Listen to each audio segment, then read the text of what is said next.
And I'm here at the Calliope Games booth. I'm here with Ray and Cassidy.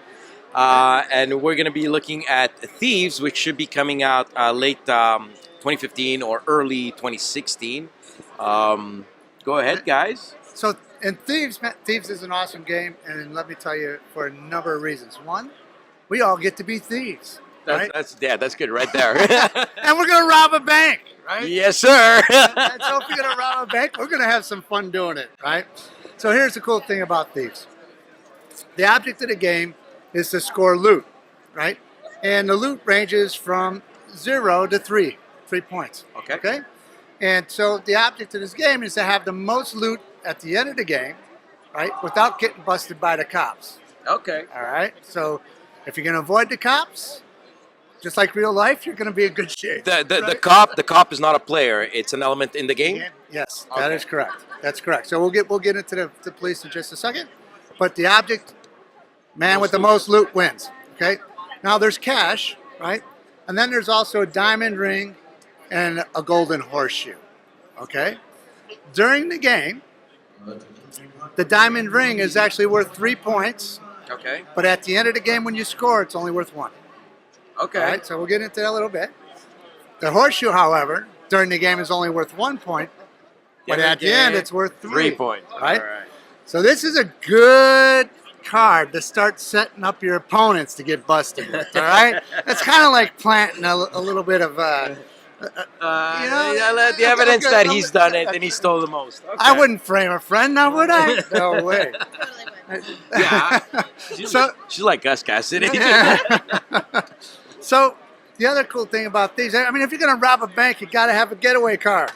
That's Right? right. Yeah, absolutely. So the deck actually has 8 getaway cars in it. Okay. Okay. Once the 7th getaway car appears into play, the game ends right there. Okay, it ends. It ends. So that's the timing device for the game. So the loot, again, the object is to score as much loot as you possibly can. And when you play loot, what you're going to do is you're going to lay it down in front of yourself. That's going to become your stash, Okay. right? And nobody knows what you have. Now, again, we are thieves, and we're not really honorable thieves, to be quite honest with you. And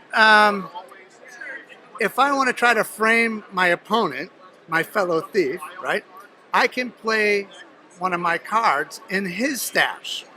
Okay, so that's how you plant the evidence. That's Okay. right. So I could do that with the diamond ring and the horseshoe, or I can do that with any one of the money cards. You'll notice Okay. you were a friend a second ago, and now you're an opponent. You see that? Yeah. You see, I known Ray in a couple of So changeable. Right? So, in a game called Thieves, you got to have a thief card, right? So, what a thief card does is it allows you to transfer loot from one thief to another thief. Now, I could transfer it between 2 thieves that are really, you might be winning. You might be in second place. I want you to be busted. And, I'm just going to transfer some loot over here. You're gonna manipulate a little bit of manipulation. Exactly. Okay, so that's what happens here. Now, the other type of thief card that we have is actually called the fortune card.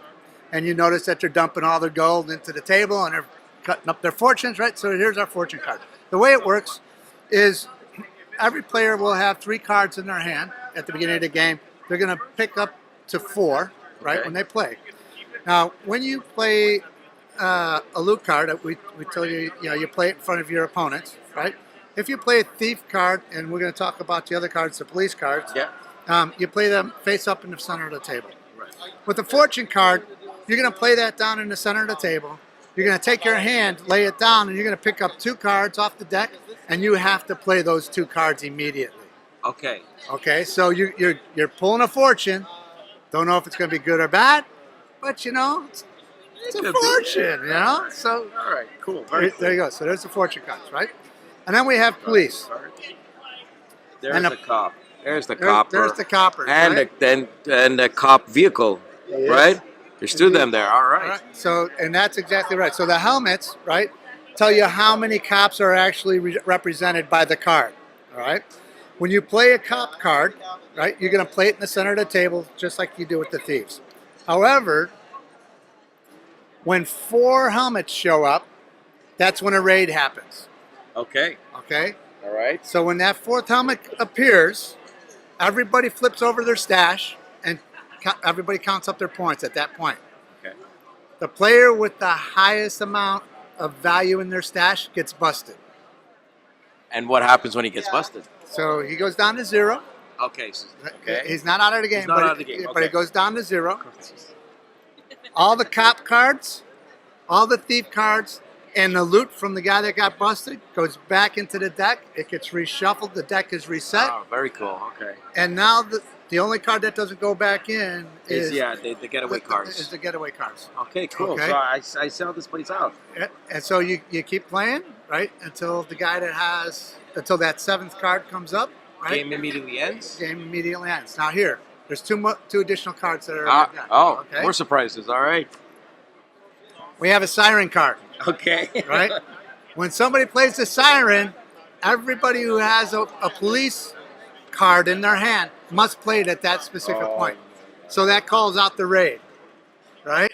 So if you know you don't have a lot of loot and the other players are winning, you play the Boom. siren. It's time to get somebody busted. Let's now, go. Let's go. You know, I don't knock on my friends. However, Okay, very cool. Very cool. if here comes the sirens, right?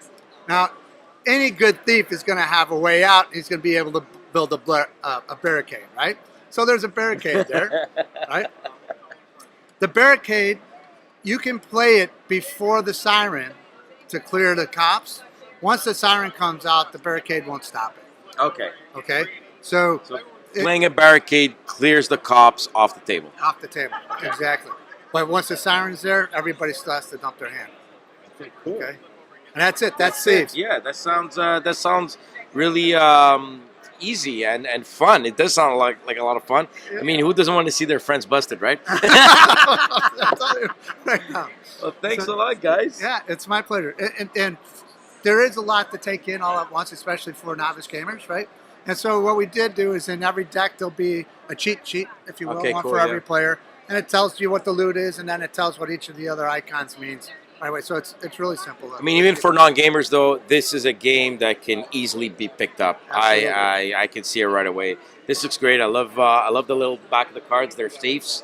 The artwork with the cops, very cool. And of course, the thieves running around. Very cool. Well, thanks a lot. No, thank you Thanks for a lot, giving us Ray. some time, man. Thanks a Appreciate lot, it. Cassidy.